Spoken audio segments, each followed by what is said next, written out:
इफ्सियों के नाम पलूस का ख़त और उसका 5वां बाब और उसकी 15वीं आयत से लेकर 20वीं आयत तक में इस तरह लिखा है, बस गौर से देखो कि किस तरह चलते हो,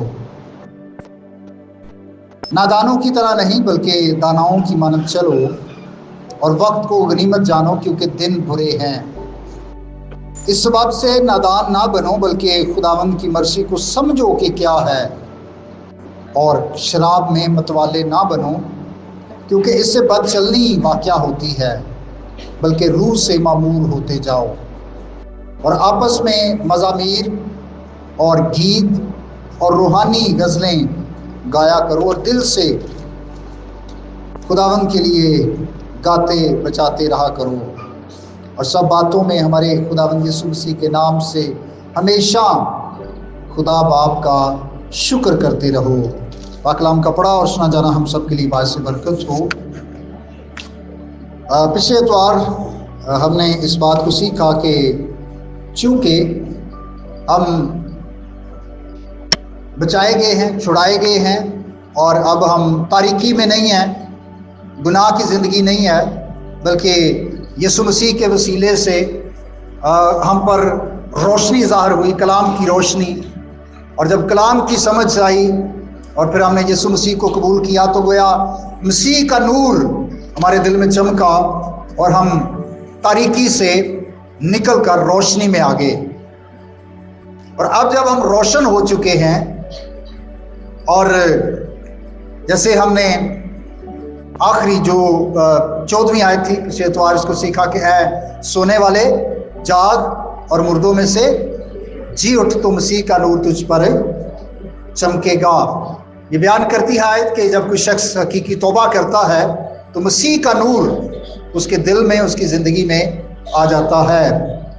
अब क्योंकि इस खत के तारफ में मैंने आपको बताया था कि ये बड़े 4 हिस्से हैं इस पूरे खत के, और पहले हिस्से में खुदा का बंदा पौलुस कलीसिया को यही बताता है कि अब यीशु मसीह के वसीला से हमें नई ज़िंदगी मिली है, और चूँकि नई ज़िंदगी बहुत सारे लोगों को मिली है, इसलिए एक नया मुआशरा बन गया, एक नई सोसाइटी बन गई है, और इस नए मुआशरे पर, नई सोसाइटी पर नए कवानीन लागू होते हैं।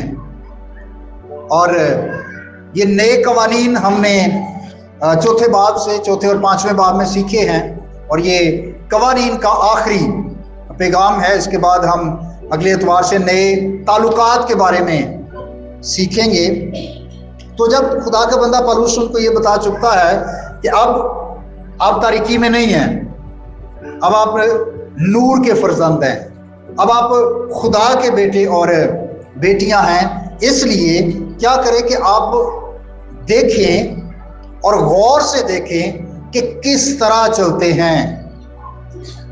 और यहाँ पर चलने से मुराद जिस्मानी तौर पर चलने की बात नहीं है कि आप किस तरह चलते हैं, अकड़ के चलते हैं, सर झुका के चलते हैं, बल्कि यहाँ पर चाल से मुराद है किरदार, करैक्टर। और खुदा का बंदा एक लंबी जब तफसील देता है, बहुत सारे असूल वो बताता है, तो फिर नतीजा अब वो निकालता है। और उर्दू ज़ुबान में जब भी लफ्ज़ पस आएगा तो उससे मुराद है कि अब वो नतीजा पेश करने लगा है, रिजल्ट निकालने लगा सारी बात का। और रिजल्ट क्या है? गौर से देखो। अक्सर इस खुदा के कलाम में जब देखो का लफ्ज़ इस्तेमाल होता है तो इसका मतलब है किसी चीज़ पर गौर करना। और गौर से देखो तो इसका मुराद है, मतलब ये है कि इस बात पर बहुत ज़्यादा जोर दिया जा रहा है। खुदा के बंदे का जोर इस बात पर है कि आपने इस बात को बड़े ध्यान से इस पर गौर करना है इसको। और वो गौर करने वाली बात क्या है कि किरदार क्या है, करैक्टर कैसा है, चाल चलन कैसा है, किस तरह की जिंदगी गुजारे। आप खुदा के बेटे और बेटियां बन गए हो, नूर के फर्जंद हो, तो फिर ये देखना है कि क्या उसके मुताबिक किरदार भी है या कि नहीं। वो नए असूल हमारी जिंदगी पर लागू हुए हैं या कि बस हमने सिर्फ सुने हैं। और तरीकाकार वही जो खुदा के बंदे ने अपनाया था कि वो उनको मना करता है कि आपने नादानों की तरह जिंदगी नहीं गुजारनी।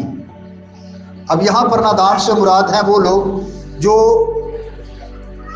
खुदा के कलाम को जान तो गए हैं, सुन भी लिया है, नई जिंदगी भी मिल गई है, लेकिन अभी तक गुनाह में जिंदगी गुजार रहे हैं, तो वो नादान है क्योंकि वो सुनकर अमल नहीं कर रहे। और हमें यह भी याद रखना है कि मसीह खुदावंद ने भी एक तमसील पेश की जिसमें एक नादान शख्स, एक अक्लमंद शख्स दोनों ही घर बनाते हैं। और अक्लमंद कहाँ पर घर बनाता है? चट्टान पर। और जो नादान है उसने कहाँ पर बनाया? रेत पर।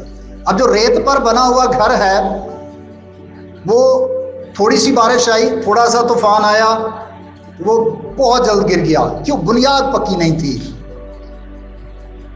लेकिन जिसकी बुनियाद मजबूत है, तूफान तो दोनों के लिए हैं, मुसीबतें तो दोनों के लिए हैं, आजमाइशें तो हर तरह के से आ सकती हैं, दुख और बीमारियां भी गुनाहगारों और रास्तबाजों दोनों को, दोनों बीमार होते हैं।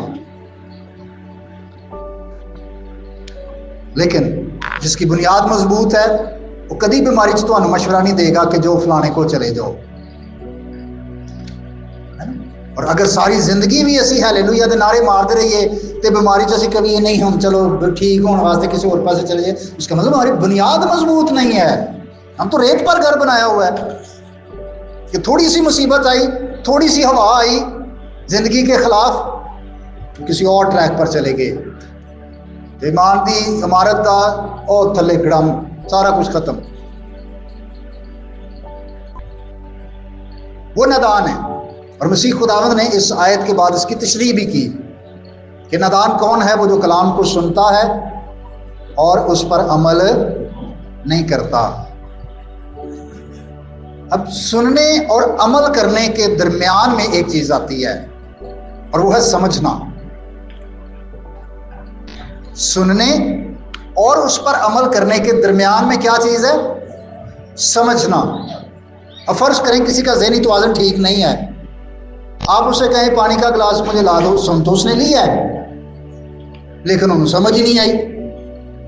अगर उसको समझ नहीं आई तो क्या वो आपको पानी का गिलास ला के देगा? क्यों? क्योंकि उसने सिर्फ सुना है लेकिन उसको समझ नहीं आई। लेकिन अगर आपने किसी को कुछ कहा है, उसने सुना है और फिर उसको समझा है, तो वो उसके मुताबिक अमल कर सकता है। तो सुनने और अमल करने के दरमियान में जो अहम चीज है वो समझ है, समझना। और अगर कोई समझे ना, उसके लिए अमल करना बड़ा मुश्किल है। बहुत सारे लोग बहुत कुछ सुनते हैं लेकिन जो समझते नहीं है वो अमल नहीं कर पाते। खुदा के कलाम को सिर्फ सुनना काफी नहीं है, इसको सुनना भी है लेकिन फिर इसको क्या करना है? समझना है। मैंने कभी भी ऐसी कोशिश नहीं की कि मुश्किल बातें करूं या मुश्किल पैगामात सुनाऊं कि आपको समझ ही ना आए। और अगर समझ ना आए तो फायदा क्या है ना? खुदा का बंदा पौलुस रसूल भी कहता है, वो कहता है मैं तुम्हारे पास आऊं और को 5-10 हज़ार बातें करूं और आपको समझ ही ना आए तो क्या फायदा उन बातों का? उससे बेहतर है कि मैं कोई 1-2 बात करूं लेकिन जो समझ आ जाए। जब समझ आ जाएगी तो फिर उस पर क्या होगा? अमल होगा। तो मसीह खुदा ने कहा कि जो कलाम को सुनते हैं और उस पर अमल करते हैं वो तो चट्टान पर घर वाले की बराबर है, लेकिन जो सुनते हैं लेकिन अमल नहीं करते तो वो नादान है। और जब खुदा का बंदा पौलुस वो इफिसस की कलीसिया को कहता है कि आपने नादान नहीं बनना, तो उससे मुराद यह है कि असूल तो आपको बता दिए गए हैं, आपको आपकी शनाख्त भी बता दी गई है कि मसीह में अब आपकी शनाख्त क्या है। शनाख्त क्या है कि अब हमें कोई जिस मर्जी नाम से पुकारे, जिस मर्जी जात से पुकारे, हमारी एक शनाख्त है और वो ये है कि हम खुदा के बेटे और बेटियां, जो हमारी रूहानी शनाख्त है। और इस शनाख्त की वजह से अब हमने नादान नहीं बनना, कलाम को सुनना है और जो नए असूल बताए गए हैं उन पर क्या करना है, अमल करना है। 2 दफा उसने इस बात को कहा, 15वीं आयत में भी और 17वीं आयत में भी वो बार बार कहता है कि नादान ना बनो। फिर एक और चीज इससे उसने मना किया और वो है नशेबाजी। और 18वीं आयत में लिखा है और शराब में मतवाले ना बनो। कभी कभी लोग इस आयत की बड़ी गलत तशरीह करते हैं अपने फायदे के लिए। वो कहते हैं जैसे पींदे थे यहाँ पर मतवाले नहीं होंगे, ऐसी थोड़ी सी पीने आ ते खुदा दा कलाम मतवाले होने तो मना करता है।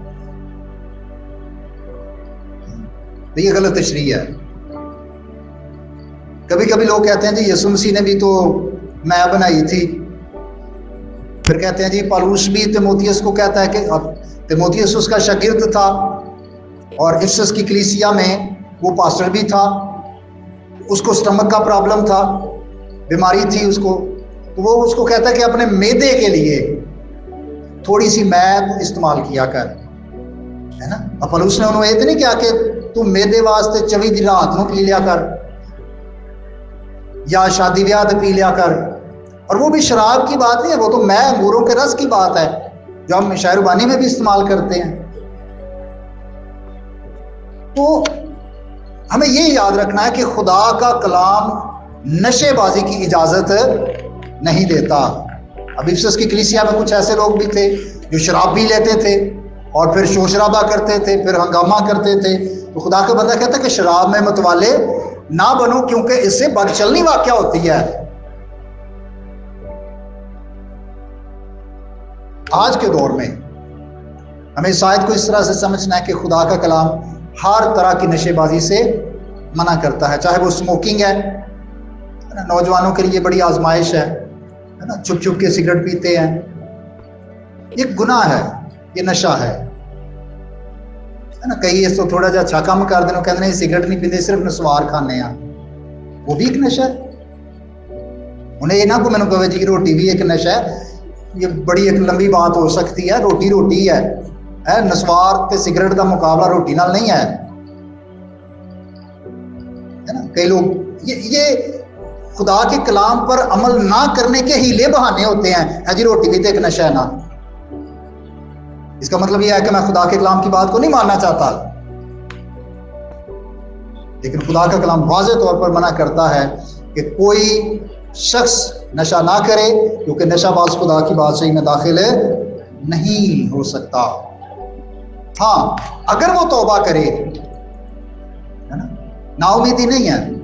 अगर आज तक किसी की जिंदगी में ऐसा गुनाह रहा है तो खुदा का कलाम उसको कहता है कि अगर वो तौबा करे तो वो खुदा की बादशाही में दाखिल हो सकता है। 2 बातें हैं, एक तो वो कहता है नादान नहीं बनना, और नादानी से क्या मुराद है कि सुनो तो अमल ही ना करो, वो नादान है। और दूसरी बात वो क्या कहता है कि किसी भी तरह की जो नशेबाजी है, ड्रग्स हैं, ये आपकी जिंदगी का हिस्सा नहीं होने चाहिए, बल्कि उसके बरक्स जो करने वाले काम हैं वो क्या है। 15वीं आयत में वो कहता है कि दानाओं की मानद अपना किरदार बनाओ। और दाना क्या है? जो सुनता है, समझता है और उस पर अमल करता है। मुकाशफा की किताब में लिखा है कि कलाम का पढ़ने वाला और इसके सुनने वाले। कभी कभी लोग कहते हैं कि कलाम के पढ़ने वाले, तो वहां पर लिखा हुआ पढ़ने वाला, इससे मुराद यह है कि जो लीड कर रहा है, जो सुना रहा है ना। जब जमायत की सूरत में है तो कोई एक पढ़ रहा है, बाकी सुन रहे हैं। तो कलाम का पढ़ने वाला भी और उसके सुनने वाले भी, और जो कुछ इसमें लिखा है उस पर अमल करने वाले मुबारक हैं। तो दाना कौन है? जो सुनता है, समझता है और फिर उस पर अमल करने की भरपूर कोशिश करता है। फिर 16वीं आयत में वो कहता है वक्त को गनीमत जानो।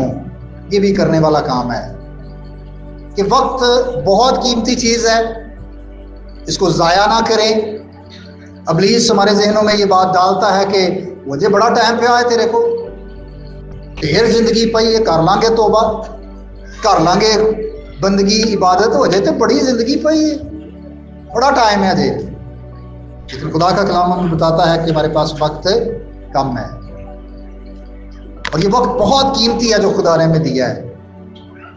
इसको ऐसे ही हम जाया ना करें, बल्कि खुदावंद की मोहब्बत में और ज्यादा बढ़े और अपने वक्त की कदर करें, और वक्त को अच्छे कामों और अच्छी चीजों में इस्तेमाल करें। गैर जरूरी और गुनाह की जो एक्टिविटीज हैं उसमें वक्त को जाया ना करें, क्योंकि दिन बुरे हैं। और फिर जब वो शराब से या ड्रग्स से मना करता है तो वो कहता है कि इसके बरक्स आप रूह से मामूर होते चले जाएं। अब इस आयत की भी कभी कभी लोग अपनी मर्जी से अपनी पसंदीदा तशरीह करते हैं, और बहुत दफ़ा ये कहा जाता है कि रूह से मामूरी का मतलब ये है कि अगर आप गैर जुबान बोलते हैं तो इसका मतलब है कि आप रूह से मामूर हैं, और अगर आप गैर जुबान नहीं बोलते तो फिर रूह से खाली हैं। ये तशरीह दुरुस्त नहीं है। खुदा के कलाम की इस हिस्से का मतलब ये है कि आपने हर रोज रूहुल कुद्स की हदायत से जिंदगी गुजारनी है, आपने हर रोज रूहुल कुद्स के ताबे होना है और उसकी गाइडेंस में जिंदगी गुजारनी है। और कुछ चीजें हैं, कुछ होते हैं इवेंट्स, कुछ होते हैं मुसलसल जारी रहने वाले काम। अब फर्ज करें शादी है, एक इवेंट होता है ना, तकरीब होती है, और तकरीब के बाद ऐसे तो नहीं होता कि चलो कुड़ी अपने घर मुंडा अपने घर, इवेंट हो गया बस खत्म, नहीं। उसके बाद क्या है, एक जारी रहने वाला काम है। हमारे उर्दू में तो एक ही लफ्ज़ है ना, शादी। अंग्रेजी में दो लफ्ज़ हैं, वेडिंग और मैरिज। अब एक इवेंट है ना, तकरीब है, जो बरात आई, निकाह होया, सारा कुछ वलीमा शलीमा, इवेंट है, ये खत्म हो जाएगा। लेकिन शादी क्या होगी, खत्म हो जाएगी या चलती रहेगी? जिन्ना दी होई उन्होंने दी तो चलती रहेगी ना। इसका मतलब है कि ये एक इवेंट भी है और एक जारी रहने वाला काम है। जो रोटी छोटी खाना है उन्होंने तो उन्होंने कहना शादी खत्म हो गई, लेकिन जिन्होंने निकाह हो गया उन्होंने शादी खत्म हो गई, उन्होंने शादी जारी है ना, मुसलसल जारी रहने वाला काम है। तो अब यहाँ पर खुदा के बंदे ने जितने हुक्म दिए ना, ये मुसलसल जारी रहने वाले हैं। जब हम तौबा करते हैं तो खुदा का पाक रूह हमें इनाम में मिल जाता है, यह है इवेंट। और जब खुदा का पाक रूह हमें मिल जाता है तो वो फिर हमेशा हमारी जिंदगी में रहता और हमें गाइड करता रहता है। ये क्या है, जारी, ये काम जारी रहता है। खुदा का पाक रूह में एक ही दफा मिलता, हर मीटिंग नहीं। कदी कदी लोग है ना, वो हर मीटिंग रूल कुदस लैम तुरे होंगे ने। खुदा का रूह एक ही दफा मिलता है ईमानदार को, और जब वो मिल जाता है तो फिर वो हमारे अंदर अपना काम करता रहता है। और रूह से मामूरी का मतलब यही है कि रूह कुछ ईमानदारों को मिल चुका है। शक नहीं करना, किसी मीटिंग आगे नहीं तोड़ जाना कि हुण मैनू पाक रूह दिओ। ईमान रखना है कि खुदा का पाक रूह हमें मिल चुका है। अब जारी रहने वाला कौन सा काम है कि वो हर रोज हमें गाइड करे, वो हर रोज हमें हदायत करता है और हम उसकी आवाज को सुने कि खुदा के रूह की क्या मर्जी है। यह है रूह से मामूर होना, रूह से लबरेज होना, कि हम खुदा के पाक रूह की रहनुमाई में जिंदगी को गुजारें। इसके बाद खुदा का बंदा वर्शिप की तरफ ध्यान दिलाता है। अगर ये सवाल किया जाए कि वर्शिप क्या है या वर्शिपर कौन है, तो आमतौर पर हम कहेंगे वो जो गीत गाते हैं वो क्या है, वर्शिपर हैं। यानी हम समझते हैं कि गीत गाना वर्शिप है। अब जो लफ्ज वर्शिप है इसका मतलब है कि अपने से आला हस्ती को बेहतर जानते हुए उसकी इज्जत करना, उसकी ताजीम करना और उसको सजदा करना। वर्शिप क्या है? अपने से बेहतर आला हस्ती को, आला हस्ती कौन है? खुदा। अपने से आला हस्ती को बेहतर जानते हुए कि वो हमसे बेहतर है, उसकी इज्जत करना, उसकी ताजीम करना और उसको सिजदा करना, ये वर्शिप है। हम समझते हैं वो जिसके हाथ में माइक है ना वो वर्शिपर है, ਜਾਂ ਜਿਹਦੇ को 2-4 गीत यूट्यूब ਤੇ ਆਏ ਨੇ ਤੇ ਉਹ ਵਰਸ਼ਿਪਰ ਹੈ, ਜਾਂ ਜਿਹੜਾ ਕਿਸੇ ਕਨਵੈਨਸ਼ਨ ਜਾਂ ਪ੍ਰੋਗਰਾਮ ਤੇ गीत गांदा है या गांदी है वो वर्शिपर है। वर्शिपर वो है जो खुदा को, जो आला ज़ात है, उसको बेहतर जानते हुए खुदा की इज्जत करता है, खुदा की ताजीम करता है, खुदा को जलाल देता है, वो वर्शिप कर रहा है। अगर कोई आता है और इबादत से पहले आके चर्च की सफाई करता है तो वो भी एक वर्शिप है। अगर कोई साउंड सिस्टम ठीक कर रहा है, चला रहा है, ऑपरेट कर रहा है, वो एक क्या है? वर्शिप है। अगर आप इशाए रुबानी का एहतमाम कर रहे हैं वो वर्शिप है। आप खुदा की इबादत के इंतजाम में किसी भी चीज में खुशी से शामिल हो रहे हैं तो वो क्या है? वर्शिप है। और वर्शिप का एक हिस्सा है गीत गाना और साज बजाना। हम समझते हैं कि सिर्फ गाना और बजाना वर्शिप है, वो वर्शिप का एक हिस्सा है। वर्शिप क्या है?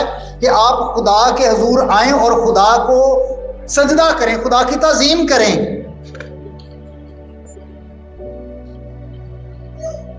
हमारे मुल्क में इस वक्त ये बड़ा अलमिया बन गया कि वो जिसके हाथ में माइक है सिर्फ वो वर्शिपर है, बाकी नहीं है। बाकी अपने नाम के साथ नहीं लिख सकते कभी किसी के, है ना, वो सिर्फ जो गीत गाने वाला वो अपने नाम के साथ लिखता है, वर्शिपर फलां फलां फलां। आजकल है भी बड़ा एडवांस हो गया ना, 3-4 महीने या 6 महीने तक वर्शिपर, उस तो बाद पास्टर, रेडीमेड सारे तैयार फटाफट, कोई ट्रेनिंग नहीं, कोई सीखा नहीं, कोई गल नहीं, कोई बात नहीं, समझ बूझ नहीं कलाम दी। सिर्फ क्या शुरू में वर्शिपर लिखना शुरू किया, 6 महीने बाद अपने नाल पास्टर लिखना शुरू कर दिया। ये हमारे मुल्क का बड़ा मसला है, बड़ा अलमी है ये। तो हर वो शख्स जो खुदा को इज्जत देता है, जो खुदा को ताजीम देता है, वो खुदा की वर्शिप कर रहा है। इसमें तरीके मुख्तलिफ हो सकते हैं। कोई सजदा करके वर्शिप कर रहा है, कोई बजा कर, कोई गा कर। अब फर्ज करें आपके घर में कोई ढोलक या तबला बजाने वाला नहीं है, कोई हारमोनियम भी नहीं बजा सकता, आप फैमिली के तौर पर मिलकर गीत गा रहे हैं, क्या समझते हैं? वर्शिप अधूरी है? हाँ, मतलब मैं साजों के खिलाफ नहीं हूं, अच्छी बात है जब ये बजते हैं, बल्कि खुदा के कलाम में लिखा भी, आगे चलकर हम बात करेंगे, ये अच्छी बात है। लेकिन ये नहीं है कि अगर ये नहीं बज रहा तो वर्शिप मुकम्मल नहीं हुई। वर्शिप आपका रवैया है कि आप किस रवैये से खुदा के हज़ूर आए हैं। और अगर रवैया ठीक नहीं है, फिर भावें आखिरी सीट पे बैठे हो तो भावें अगली सीट पे, ये रवैया ठीक नहीं तो कोई वर्शिप नहीं। ये दिलों और रवैया नहीं ना ठीक, कि हमने खुदा को बेहतर समझे ही नहीं है, खुदा की इज्जत की नहीं है, खुदा की ताजीम की नहीं है।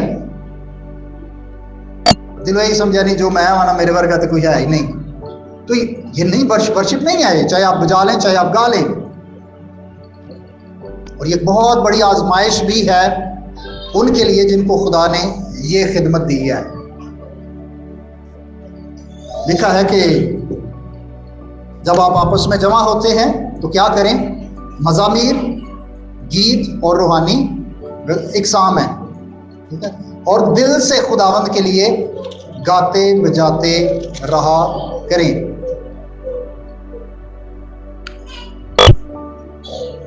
अगर हम ये सोचते हैं कि हम तो जी सिर्फ खुदा के लिए बजाते हैं, हम तो अपने लिए थोड़ी बजा रहे हैं या अपने लिए थोड़े गा रहे हैं, और फिर इबादत के बाद आप सोचते हैं आज मेरी किसी तारीफ नहीं की थी, किसी क्या नहीं कि अज तो भाई जी तुसा ना वाह वाह कमाल ही कर छड़िया, बाजी अज तो तुहाडी आवाज़ तो आसार नाल वधिया आ रही सी। अगर हम कहीं ना कहीं ज़हन में ये सोचते हैं तो इसका मतलब है कि हम अपनी तारीफ के ख्वाहिशमंद हैं, हम इसलिए गा रहे थे, इसलिए बजा रहे थे कि जब मैं एंड करूं तो लोग कहन वाह क्या बात है भाई जी। इसका मतलब हम खुदा की तारीफ के लिए नहीं कर रहे, हमारे दिल में ख्वाहिश है कि लोग मेरी तारीफ करें। और मैं एक दफ़ा एक जगह पर था, इतवार का दिन था, तो मैंने इबादत के लिए चला गया। तो पादरी साहब मुझे कहते हैं कि पादरी साहब, और मैं गया भी इबादत के दौरान ही, मैंने पहले वहाँ के पादरी साहब को नहीं बताया कि मैं आज आपके गिरजाघर में आऊँगा। तो उन्होंने मुझे कहा कि पादरी साहब आप अगर जब इधर आते हैं तो आप पहले बता दिया करें तब कि हम ना आपको कलाम के लिए मौका दें। तो मैं हंस पड़ा, मैंने कहा पादरी साहब अभी मुझे खिदमत में 20 साल हो गए हैं, तो मैंने इन 20 सालों में कभी भी किसी से मौका नहीं मांगा कि मुझे कलाम सुनाने का मौका दें। अपने मुंह से मैंने कभी भी किसी को नहीं कहा जी मैंने भी जरा मैंने भी मौका दो, मम्मी सुना रहा थोड़ा जाए। मैंने कहा मैंने तो 20 सालों में कभी ऐसा नहीं किया, तो आप सोचे भी ना कि मैं कभी आपको कहूँगा जी मुझे मौका दें। गीत गाने वालों के लिए बड़ी आजमाइश होती है। एक दफ़ा एक इबादत में एक नौजवान गया और उसने पादरी साहब से अपना तारुफ कराया। बाद से पहले चला गया, पादरी साहब मेरा नाम है वे तो बस मैं वर्शिप भी करना जी। ठीक है, वेलकम, आप हमारे गिरजाघर में पहली दफ़ा आए, हम आपको वेलकम करते हैं, बैठे। बस अब जरा वायर में कह देना है कि गीत का भी। तो उन्होंने कहा अच्छा चले बैठे आप इबादत करें, देखते हैं। अब इबादत हो रही है, पादरी साहब जा रहे सामने बैठे हुए हैं। वो वर्शिप पर थोड़ी थोड़ी देर बाद ना पादरी साहब ने जरा इशारा करे भी जरा वायर में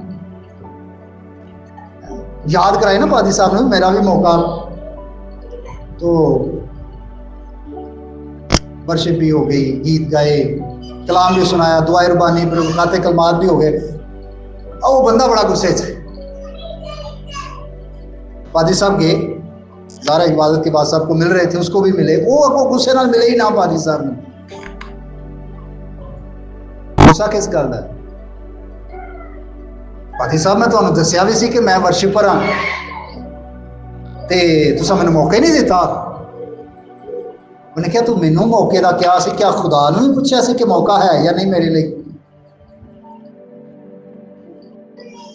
अब क्या है जहन में कहीं ना कहीं पर बात यह है कि अगर हमने जमायत में बैठ के गाया तो फिर वर्शिप नहीं है। वर्शिप क्या है कि मैंने जरा स्टेज पे मौका भी मिले, मेरा इंट्रोडक्शन भी होए, जरा तालियां शालियां भी बजे। अगर कहीं ना कहीं पर ऐसी बातें जहन में हैं तो फिर दिल से खुदा के लिए नहीं बजा रहे। लेकिन खुदा का कलाम क्या कहता है कि ये करना है। मैं डिस्करेज नहीं कर रहा, मैं ये नहीं कह रहा कि ये अच्छा काम नहीं है, बहुत अच्छा है, लेकिन करना किसके लिए है? खुदा के लिए। लिखा दिल से, मजबूरी नाल भी नहीं, और कोई सान भी नहीं किसी थे, है ना। कभी कभी लोग समझते हैं कि ऐसा वेखे गीत गाया, ऐसा सास सूस बजाया कलीसिया से बड़ा सान किया है। नहीं, ये कोई एहसान भी नहीं है। मैं कलाम सुना रहा हूँ तो ये कोई एहसान तो नहीं है कलीसिया पर। ये तो खुदा ने हम सबको जिम्मेदारियां दी हैं, खिदमात दी हैं जो हम कर रहे हैं, तो दिल से करना है ना, खुशी से करना है। और फिर आखिरी जो हिस्सा है 20वीं आयत में लिखा है सब बातों में हमारे खुदावंद यीशु मसीह के नाम से हमेशा खुदा बाप का शुक्र करते रहो। अगर आप इन सारे जुमलों को देखें तो ये मुसलसल है ना, मामूर होते जाओ, है, गाते बजाते रहो, शुक्र अदा करते रहो। यानी ये इवेंट नहीं है, ये प्रोग्रेसिव है, जारी रहने वाला काम है, एक दो दिन की गल नहीं, हर रोज शुक्र अदा करें। ये उम्र के हर हिस्से में एक आजमाइश होती है, लेकिन खास तौर पर नौजवानों में ये एक बड़ी आजमाइश होती है कि हम उन चीजों को फोकस करते हैं जो हमारे पास नहीं है, जो मिसिंग है ना, जो चीजें नहीं हैं उनको हम ज्यादा फोकस करते हैं, और जो कुछ हमारे पास है उसको इग्नोर करते हैं, उसको फोकस नहीं करते कि खुदा ने कितना कुछ हमें दे रखा है। जो नेमतें बरकतें खुदा ने हमें दी हैं उन पर हमारा ध्यान नहीं होता।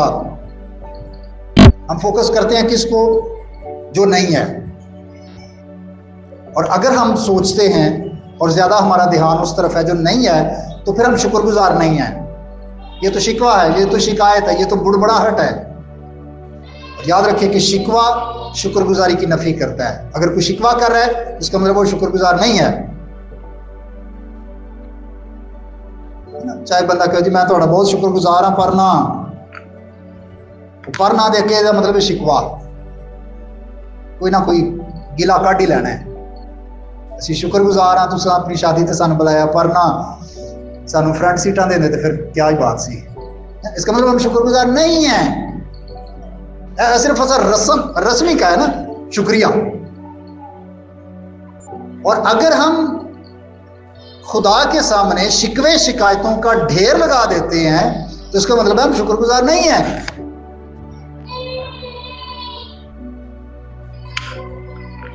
उन चीजों को फोकस नहीं करना जो नहीं है। जब आप उन चीजों पर ध्यान देंगे जो खुदा ने आपको दे रखी हैं, तो फिर दिल से शुक्रगुजारी निकलेगी। और ये फिर से मैं बार बार बता रहा हूं कि ये हर रोज का काम है। और ये भी 1-2-4 बातों में नहीं लिखा, सब बातों में। तंदुरुस्ती हो तो भी शुक्र है, बीमारी हो तो भी क्या करें? खुदा का शुक्र करें। हर तरह के हालात में उसकी वफादारी के लिए खुदा की शुक्रगुजारी करते रहें। क्यों? क्योंकि अब हम नए हैं, हमारी नई पहचान है, हम खुदा के फर्जंद हैं। और खुदा के फर्जंद होते हुए हमें वक्त को भी गनीमत समझना है, हमें रूह से भी मामूर होना है, हमें खुदावंद की वर्शिप भी करनी है बिलखुसूस गाकर और बजाकर। और हमें हमेशा हर तरह के हालात में खुदा अपने बाप का शुक्रगुजार भी रहना है। सो खुदा हम सबको आज के कलाम के वसीला से कसरत की बरकत बख्शे। आमीन। तक हमारा चैनल सब्सक्राइब नहीं किया तो अभी सब्सक्राइब करें और बेल आइकॉन को क्लिक करके हमारी लेटेस्ट वीडियोस के बारे में अपडेट जानें।